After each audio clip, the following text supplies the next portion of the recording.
पहली बात जो सर्वसम्मति से ये साफ हुआ कि जो 2023 में अनुच्छेद 334 ए आर्टिकल 334 ए सितंबर 2023 को हमारे संविधान में शामिल किया गया था। सर्वसम्मति से 1/3 आरक्षण महिलाओं के लिए हम चाहते हैं उस प्रावधान को तुरंत लागू किया जाए। हमारी मांग 2023 में यही थी, परंतु सरकार ने हमारी मांग नहीं मानी और 2 शर्तें लगा दी आर्टिकल 334 ए में कि एक नया सेंसस होगा, उसके बाद परिसीमन होगा और उसके बाद आरक्षण लागू होगा।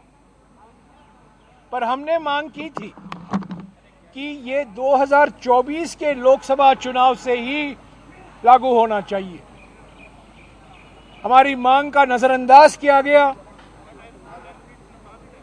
और कहा गया कि आगे देखा जाएगा कब से लागू होगा। अभी अचानक सरकार ने तय किया है, पश्चिम बंगाल और तमिलनाडु के चुनाव प्रचार चल रहा है,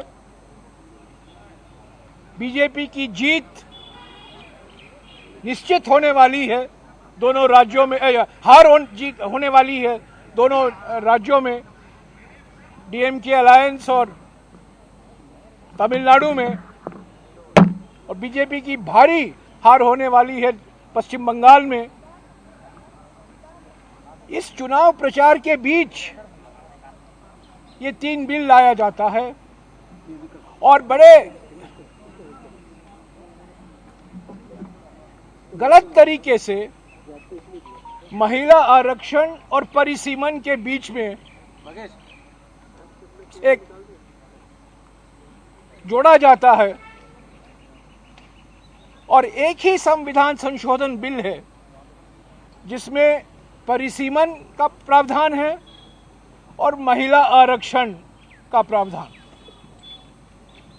ये परिसीमन बड़ा खतरनाक है, जो बार बार सरकार की ओर से कहा जा रहा है। गृह मंत्री ने कहा है, अनेक मंत्रियों ने कहा है कि लोकसभा 50% ज़्यादा बढ़ाया जाएगा और उसके साथ साथ समानुपातिक तरीके से सभी राज्यों के सीटें बढ़ाई जाएंगी लोकसभा में। वो कहीं इस विधेयक में शामिल नहीं है, सिर्फ लोकसभा का जिक्र किया गया है। जो हर एक राज्य का स्ट्रेंथ होता है, जो अनुपात है, वो इस बिल के आधार पर घटेगा। कई राज्यों का प्रपोर्शन घटेगा, दक्षिण भारत, उत्तर पश्चिमी भारत, पूर्वी भारत, छोटे छोटे राज्यों का रेशियो घटेगा, प्रपोर्शन घटेगा। तो बार बार ये कहा जा रहा है प्रोपोर्शनेट प्रोपोर्शनेट प्रोपोर्शनेट, प्रोपोर्शनेट दिखाई नहीं देता इस डिलिमिटेशन के प्रावधानों में। और इसके साथ साथ डिलिमिटेशन कमीशन की बात की गई है। जिस तरीके से डिलिमिटेशन कमीशन ने असम में और जम्मू और कश्मीर में अपना काम किया है, ये बिल्कुल साफ हो गया है कि डिलिमिटेशन कमीशन बीजेपी के हाथ में एक हथियार है बहुमत पाने के लिए। तो ये कुल मिलाकर सारे पार्टियां चाहती हैं जो मौजूदा लोकसभा का स्ट्रेंथ है 543, उसके आधार पर 1/3 आरक्षण महिलाओं को दिया जाए। वो 2029 के लोकसभा चुनाव से ही लागू किया जाए। पर हम परिसीमन के प्रावधानों के बिल्कुल 100% खिलाफ हैं। हम इसका समर्थन नहीं कर सकते। हम चाहते हैं कि महिला आरक्षण लागू हो अगले लोकसभा चुनाव के जो अभी 3 साल बाकी हैं, तो 3 साल के अंदर सब कार्रवाई की जा सकती है और अगले लोकसभा चुनाव से ही महिला आरक्षण लागू हो सकता है। ये हमारी मांग है, पर परिसीमन के प्रावधान को हम हरगिज स्वीकार नहीं कर सकते। हम इसका विरोध करेंगे, बहस में भाग लेंगे। बीजेपी का लोकतंत्र में और संविधान में कोई विश्वास नहीं है, पर हम लोकतांत्रिक तरीके से बहस में हिस्सा लेंगे और जो कुछ हमें करना है लोकसभा और राज्यसभा में करेंगे। और हमारी सारी पार्टियों की उम्मीद है कि महिला आरक्षण लागू हो, मौजूदा लोकसभा को लेकर 543 को लेकर इसको तुरंत लागू किया जाए अगले लोकसभा चुनाव से। पर यह परिसीमन किसी भी हालत पर विपक्ष पार्टियां स्वीकार नहीं कर सकती। इसका हम पूरा 100% विरोध करते हैं और किसी हालत पर हम इसको मंजूरी नहीं दे सकते। तो ये रहा, कुल मिलाकर आज दोपहर को जो बातचीत हुई है, सारे विपक्ष पार्टी मौजूद थे।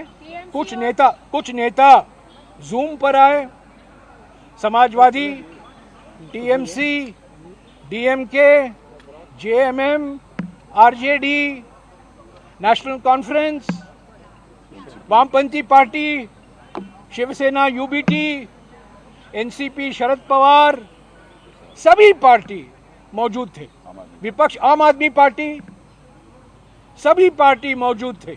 विपक्ष की सारी पार्टियां मौजूद थे आज, और सभी एकजुट होकर एक स्वर पर हम कहते हैं महिला आरक्षण लागू करो। अगले लोकसभा चुनाव से मौजूदा लोकसभा का जो स्ट्रेंथ है उसके आधार पर 1/3 आरक्षण दो, पर इस परिसीमन के प्रस्तावों को हम कभी स्वीकार नहीं कर सकते। इसके खिलाफ हम अपनी आवाज उठाएंगे और लोकतंत्र के आधार पर जो लोकतांत्रिक तरीके हैं जो हम अपना सकते हैं, हम लोकसभा में और राज्यसभा में अपनाएंगे। Okay, got it.